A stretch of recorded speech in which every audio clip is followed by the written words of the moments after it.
Hi friends, आज का topic है मूविंग कॉइल गैल्वेनोमीटर।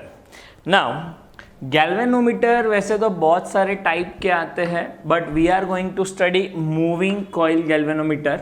इसको प्यार से MCG भी बोलते हैं, या फिर इसका दूसरा नाम है PMMC। अब ये PMMC का मतलब क्या है, तो परमानेंट मैग्नेट मूविंग कॉइल, इसके नाम में ही है।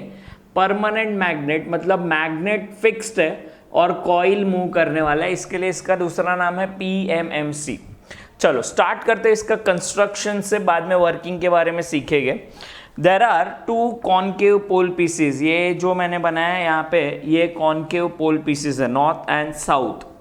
अब ये कॉन्केव क्यों यूज़ किया है वो सबको पता होना चाहिए। Refer to my previous video, जहाँ पे हम लोग ने बात किया है कि कॉन्केव पोल पीसेस से रेडियल मैग्नेटिक फील्ड प्रोड्यूस होता है, और रेडियल मैग्नेटिक फील्ड से हमेशा torque on the coil is maximum. Okay, ये दो कॉन्केव पोल पीसेस, ये रिजिड सपोर्ट है, यहाँ पे एक वायर है, ये फॉस्फोरस ब्रॉन्ज मटेरियल का बना हुआ है। बाद में सोचेंगे क्यों फॉस्फोरस ब्रॉन्ज। यहाँ से करंट अंदर आने के लिए एक वायर कनेक्ट किया है, जिसमें से करंट आएगा I। यहाँ पे मैंने लिखा है रेड, इसके लिए बाद में बात करते हैं। ये वायर को अटैच किया है कॉइल, बट कॉइल को वाउंड किया हुआ है एक कोर पे, मतलब एक बॉडी लेके उसके ऊपर वायर को वाउंड कर देंगे, इसके लिए इसका नाम है, ये कॉइल कोर के ऊपर वाउंड किया हुआ है। नीचे एक स्प्रिंग लगा है, यहाँ पे मैंने लिखा ब्लैक। अब ये रेड और ब्लैक क्या है, तो हम जब गैल्वेनोमीटर को देखते हैं तो हमको ऐसा दिखता है।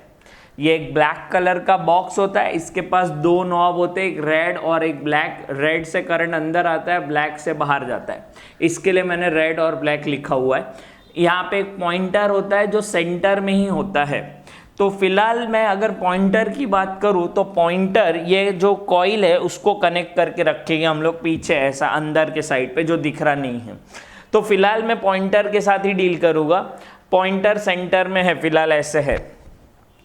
जैसे ही करंट अंदर आएगा तो क्या होने वाला है, तो वर्किंग सोचते हैं इसके लिए। करंट अंदर आया, इसके कॉइल के अंदर फ्लो होना स्टार्ट हो गया।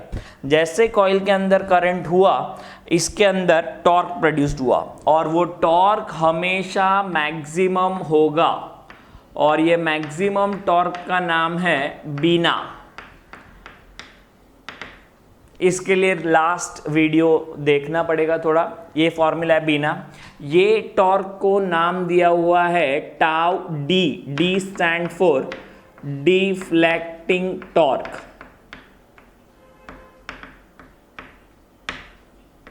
तो टाउ डी का वैल्यू आ गया बीना। अब ध्यान से सुनना क्या हो रहा है। जैसे ही ये कॉइल के अंदर टॉर्क प्रोड्यूस्ड हुआ, ये रोटेट करना स्टार्ट हो गया। तो समझो ये पॉइंटर रोटेट होना स्टार्ट हुआ। रोटेट होते होते समझो यहाँ पे आके ये रुक गया, कुछ तो एंगल क्रिएट किया इसने, लेट्स से थीटा। ये रुका क्यों, ये क्वेश्चन आना चाहिए कि ये रुक कैसे गया उधर। तो अब सोचते हैं, यहाँ पे जैसे इसमें से करंट पास हुआ, समझो इसके अंदर 10 न्यूटन मीटर का टॉर्क डेवलप हुआ, 10 न्यूटन मीटर, और इसने रोटेशन चालू किया। जैसे जैसे इसने रोटेशन चालू किया, स्प्रिंग के अंदर भी ट्विस्ट प्रोड्यूस्ड होगा, और ये स्प्रिंग टाइट होते जाएगा। अच्छा, स्प्रिंग टाइट होने से क्या होने वाला है, तो समझो ये स्प्रिंग रोटेट हुआ और इसके अंदर 2 न्यूटन मीटर का टॉर्क डेवलप हुआ। स्प्रिंग का टॉर्क हमेशा कॉइल के टॉर्क के ऑपोजिट होता है। फॉर एग्जांपल, अगर किसी बॉडी को आपने रस्सी से बांध दिया और उसको घुमाया, तो वो घूमते नहीं रहेगा, एक पॉइंट पे आके रुक के रिवर्स में होने वाला है। इसका मतलब ये वायर के अंदर जो ट्विस्ट प्रोड्यूस्ड हुआ है, वो हमेशा बॉडी जो डायरेक्शन में घूम रहा है उसके ऑपोजिट डायरेक्शन में होगा। तो वैसे ही ये इसके अंदर जो टॉर्क डेवलप हो रहा है, स्प्रिंग के अंदर उसके ऑपोजिट डायरेक्शन में टॉर्क डेवलप हो रहा है। समझो ये थोड़ा सा रोटेट हुआ, लेट्स से 1 डिग्री रोटेट। जब 1 डिग्री रोटेट हुआ, इसके अंदर 2 न्यूटन मीटर का टॉर्क डेवलप हुआ। किसका टॉर्क ज्यादा है, तो कॉइल का टॉर्क ज्यादा है, इसके लिए ये और रोटेट हुआ। समझो ये और रोटेट हुआ, और ये रोटेट होके 3 डिग्री तक आ गया, तो स्प्रिंग के अंदर टॉर्क प्रोड्यूस हुआ 5 न्यूटन मीटर। एग्जाम्पल है ये। अब किसका टॉर्क ज़्यादा है, इसमें 5 प्रोड्यूस्ड हो गया, अभी भी कॉइल का टॉर्क ज़्यादा है, तो ये और रोटेट हो गया, समझो ये रोटेट होके 8 डिग्री रोटेट हो गया, तो इसके अंदर आ गया 10 न्यूटन मीटर का टॉर्क स्प्रिंग के अंदर। अब किसका टॉर्क ज़्यादा है, तो अब दोनों का टॉर्क सेम हो गया और ये दोनों टॉर्क एक दूसरे को बैलेंस कर देंगे और इसके लिए ये पॉइंटर आके इधर रुक जाएगा। तो ये पॉइंटर रुकने का फंडा ये स्प्रिंग से होता है। जैसे जैसे कॉइल रोटेट होगा स्प्रिंग के अंदर टॉर्क बढ़ते जाएगा और ये टॉर्क एक पॉइंट पे ये कॉइल के टॉर्क जितना हो जाएगा और तब पॉइंटर जाके रुकेगा। तो बताओ ये स्प्रिंग के अंदर जो टॉर्क डेवलप हो रहा है वो किस पे डिपेंड कर रहा है, तो देखो 1 डिग्री पे 2 था, 3 डिग्री पे 5 हुआ, 8 डिग्री पे 10 हो गया। तो आई कैन से जो टॉर्क स्प्रिंग के अंदर प्रोड्यूस्ड हो रहा है वो कितना एंगल रोटेट हुआ है कॉइल उस पर डिपेंड कर रहा है। तो हम लोग लिख सकते हैं ये टॉर्क डिपेंड करता है कितना एंगल से कॉइल रोटेट हुआ या पॉइंटर रोटेट हुआ, ये ऐसा हो गया। अब एक और इंटरेस्टिंग बात, अगर मैंने करंट बंद कर दिया, जैसे ही करंट बंद हुआ तो डिफ्लेक्टिंग टॉर्क 0 हो गया, मतलब कॉइल के अंदर अभी टॉर्क है ही नहीं, कितना हो गया 0।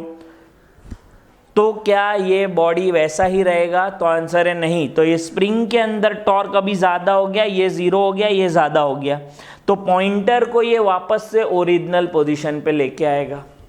तो स्प्रिंग के अंदर जो टॉर्क हो रहा है उसका काम क्या है, तो जब करंट बंद हो जाएगा तो पॉइंटर को ओरिजिनल पोजीशन पे लेके आने का काम है स्प्रिंग के अंदर का टॉर्क का। तो ये टॉर्क को हम लोग नाम देते हैं रिस्टोरिंग टॉर्क, टाउ आर।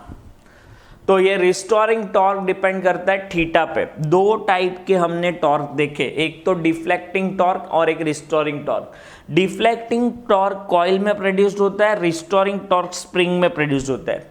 ये दोनों हमेशा ऑपोजिट डायरेक्शन में होते हैं, तो ही ये पॉइंटर वापस अपने जगह पे आएगा। नहीं तो ऐसा होगा आप एक्सपेरिमेंट करके चले गए, पॉइंटर इधर ही है, जब मैं आऊँगा एक्सपेरिमेंट करने तो पॉइंटर इधर रहेगा, तो ये नहीं चलेगा। तो मुझे ये पॉइंटर को वापस से ओरिजिनल पोजीशन पे लाना है, जिसका काम है स्प्रिंग का। तो स्प्रिंग के अंदर के टॉर्क को नाम दिया है टाउ आर, रिस्टोरिंग टॉर्क। ये रिस्टोरिंग टॉर्क प्रोपोर्शनल का साइन हटा के कुछ कांस्टेंट ऐड करते हैं, लेट्स से सी। तो what is C? C is constant, इसको बोलते हैं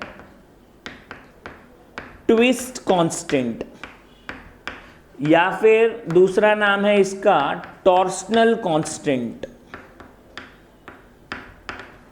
ये सी का वैल्यू। और इसका अगर यूनिट लिखना है ना तो थोड़ा अलग अलग है, इसका यूनिट होगा न्यूटन मीटर पर डिग्री, या तो न्यूटन मीटर पर रेडियन, या तो न्यूटन मीटर पर डिवीजन। डिपेंड करता है थीटा आप किस में ले रहे हो। अगर एंगल नहीं पता चल रहा है तो डिविजन्स जो मार्क किए हुए वो मेजर कर लेते हैं हम लोग। तो ये इसका यूनिट है। यहाँ से एक और बात बता देता हूँ, ये C का वैल्यू किस पे डिपेंड करता है, C का वैल्यू किस पे डिपेंड करता है। तो देखो जैसे जैसे ये घूमेगा स्प्रिंग के अंदर तो ट्विस्ट प्रोड्यूस्ड होगा ही, लेकिन ये वायर के अंदर भी कर्ल प्रोड्यूस्ड होंगे और ये वायर के अंदर भी टॉर्क है। तो जो रिस्टोरिंग टॉर्क है वो सिर्फ स्प्रिंग में नहीं हो रहा है, वायर में भी होने वाला है। तो ये जो रिस्टोरिंग टॉर्क कांस्टेंट है, ट्विस्ट कांस्टेंट, ये वायर के थिकनेस पे डिपेंड करता है। तो बताओ वायर का थिकनेस ज़्यादा होगा तो ट्विस्ट कांस्टेंट ज़्यादा होगा कि कम होगा तो ट्विस्ट कांस्टेंट ज़्यादा होगा। इसके लिए एक एग्जांपल लेते हैं। टेलर जिससे कपड़े सीता है ना, वो बहुत पतला धागा रहता है। वो पतले धागे को हम लोग एक बॉडी अटैच कर दिया और इसको रोटेट किया। दूसरे साइड पे जहाँ पे पतंग उड़ाते हैं ना, जाड़ा मांझा मिलता है, वो मांझे के नीचे एक बॉडी लटका दिया और रोटेट किया। कौन सा बॉडी जल्दी रुकेगा? तो जाड़ा मांझे के नीचे जो बॉडी है ना वो जल्दी रुकेगा। इसका मतलब जाड़े मांझे के अंदर रिस्टोरिंग टॉर्क ज़्यादा है। तो C का वैल्यू ज़्यादा कब होगा? तो जब आप लोग थिक वायर यूज़ करोगे तो C का वैल्यू ज़्यादा होगा, थिन वायर यूज़ करोगे तो C का वैल्यू कम होगा। और ये बहुत इंपॉर्टेंट बात बोली मैंने, सी का वैल्यू अगर मैंने बोला बढ़ाओ तो ये जो वायर है उसका थिकनेस बढ़ा दो तो सी का वैल्यू बढ़ जाएगा। मैंने बोला सी का वैल्यू कम करो तो वायर का थिकनेस कम कर दो, ये सी का वैल्यू होता है। ओके, अब मेरे को सोचना है कि ये जब पॉइंटर रुकेगा तब कौन सा कंडीशन है। तो जब पॉइंटर रुकेगा तो ये डिफ्लेक्टिंग टॉर्क और रिस्टोरिंग टॉर्क दोनों इक्वल हो जाएंगे। तो I can right at equilibrium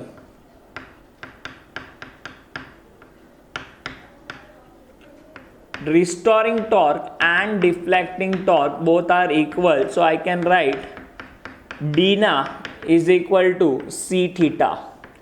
I को इधर ही रहने देते हैं, c डिवाइड बाय नीचे ये लेके गए बैन इंटू थीटा,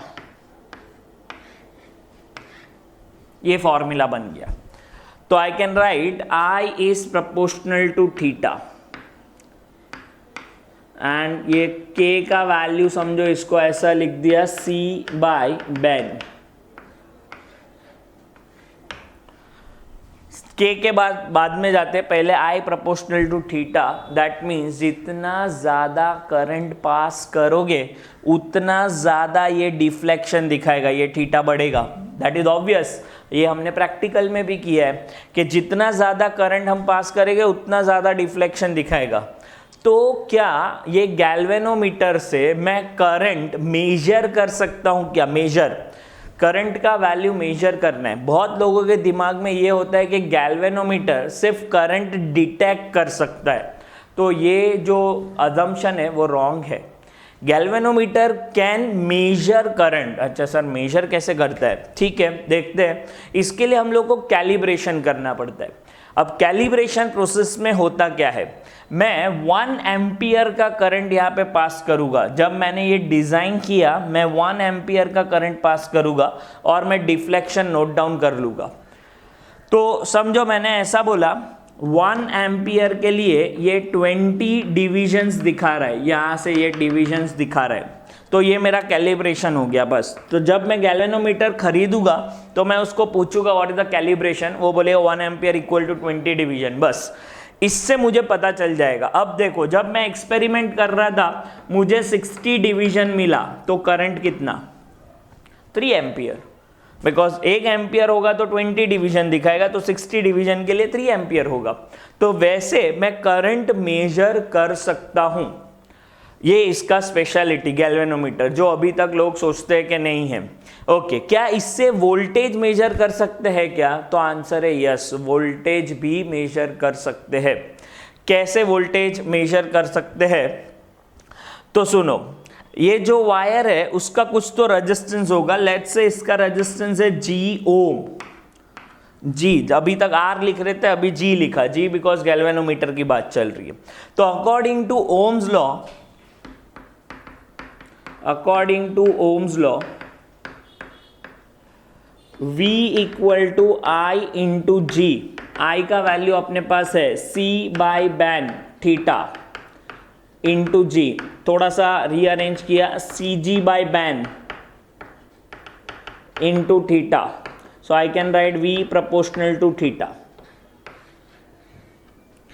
तो यहां से वोल्टेज भी मेजर कर सकते हैं, जैसे करंट का कैलिब्रेशन किया वैसे वोल्टेज का कैलिब्रेशन कर लो। तो इससे गैल्वेनोमीटर से हम लोग एम्पियर मतलब करंट और वोल्टेज दोनों मेजर कर सकते हैं। तो सर एमीटर और वोल्टमीटर क्या है? तो अभी तक आपने जो भी एमीटर वोल्टमीटर देखे हैं वो बेसिकली गैल्वेनोमीटर ही थे। बस गैल्वेनोमीटर में कुछ चेंजेस करके आपको बोल देते हैं ये एमीटर है और ये वोल्टमीटर है, वो हम देखेंगे। लेकिन इधर एक टर्म के बारे में बात करना रह गया है, दैट इज के। दिस के इज कॉल्ड रिडक्शन फैक्टर, और ये फैक्टर बहुत काम का है। अच्छा, कैसे काम का है रिडक्शन फैक्टर? तो रिडक्शन फैक्टर का वैल्यू होता है C बाई बैन थीटा। अगर मैंने गैल्वेनोमीटर खरीदा और मैंने दुकानदार को ऐसा बोला मुझे रिडक्शन फैक्टर हाई चाहिए, हाई, तो रिडक्शन फैक्टर हाई करने के लिए उसको एरिया कम करना पड़ेगा, बी कम करना पड़ेगा, सी को बढ़ाना पड़ेगा। तो जो साइज ऑफ द गैल्वेनोमीटर होगा वो कम हो जाएगा, छोटा हो जाएगा, बिकॉज एरिया कम हो जाएगा। तो रिडक्शन वेक्टर अगर लो चाहिए, हाई चाहिए, तो एरिया छोटा आएगा, मतलब गैल्वेनोमीटर का साइज छोटा हो जाएगा। अगर रिडक्शन फैक्टर मुझे लो चाहिए तो एरिया बढ़ाना पड़ेगा, और एरिया बढ़ाएंगे तो साइज बढ़ जाएगा। तो रिडक्शन फैक्टर साइज डिसाइड करेगा गैल्वेनोमीटर का। तो ये सब बातें हुई, गैल्वेनोमीटर ऐसा है, ये है, करंट मेजर कर सकता है, वोल्टेज मेजर कर सकता है, लेकिन इसको कन्वर्ट कैसे करेंगे एमीटर और वोल्टमीटर में, वो जानना ज़रूरी है।